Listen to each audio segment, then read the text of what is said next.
هذا القرآن يوحدنا لطريق الخير يوجهنا.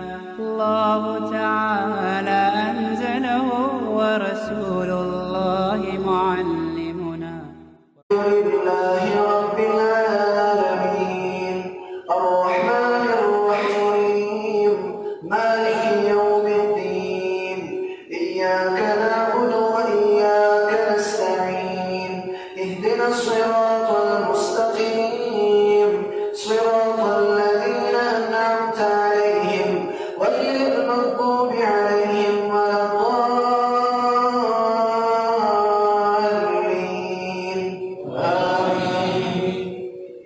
واختار موسى قومه 70 رجلا لميقاتنا فلما أخذتهم الرجفة قال رب لو شئت أهلكتهم من قبل وإياي أتهلكنا بما فعل السفهاء منا إن هي إلا فتنتك تضل بها من تشاء وتهدي من تشاء أنت ولينا فاغفر لنا وارحمنا وأنت خير الغافرين واكتب لنا في هذه الدنيا حسنة وفي الآخرة إنا هدنا إليك قال عذابي يصيب به من نشاء ورحمتي وسعت كل شيء فسأكتبها للذين يتقون ويؤتون الزكاة والذين يؤمنون بالله والرسول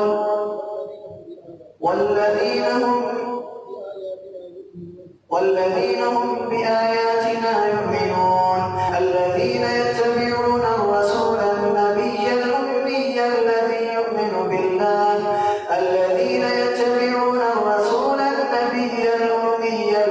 يجدونه مكتوبا عندهم في التوراة والإنجيل يأمرهم بالمعروف وينهاهم عن المنكر ويحل لهم الطيبات ويحرم عليهم الخبائث ويضع عنهم إصرهم والأغلال التي كانت عليهم فالذين آمنوا به وعزروه ونصروه واتبعوا النور الذي أنزل معه أولئك هم المفلحون. الله أكبر.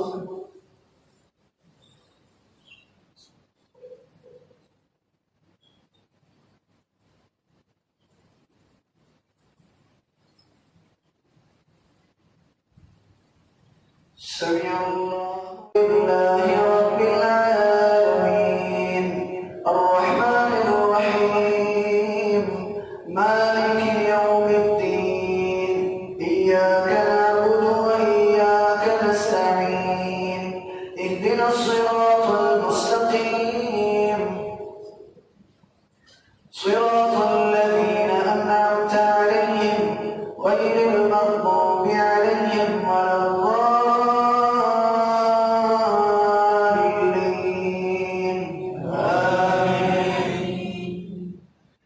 قل يا أيها الناس إني رسول الله إليكم جميعا الذي له ملك السماوات والأرض لا إله إلا هو يحيي ويميت فآمنوا بالله ورسوله النبي الأمي الذي يؤمن بالله وكلماته واتبعوه لعلكم تهتدون.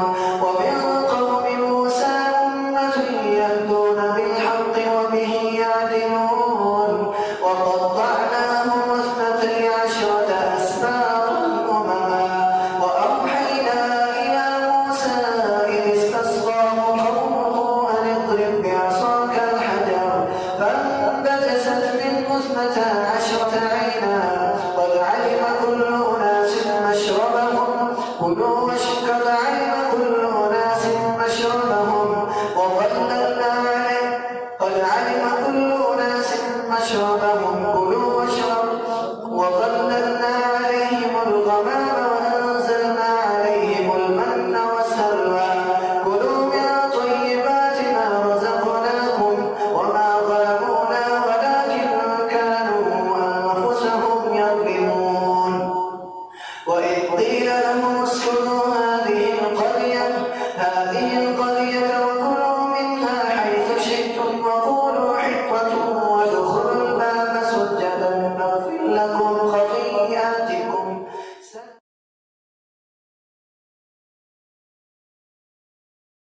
सदक़े जारिया है। सवाब की नीयत से वीडियो को शेयर जरूर कीजिए। जज़ाकल्लाह।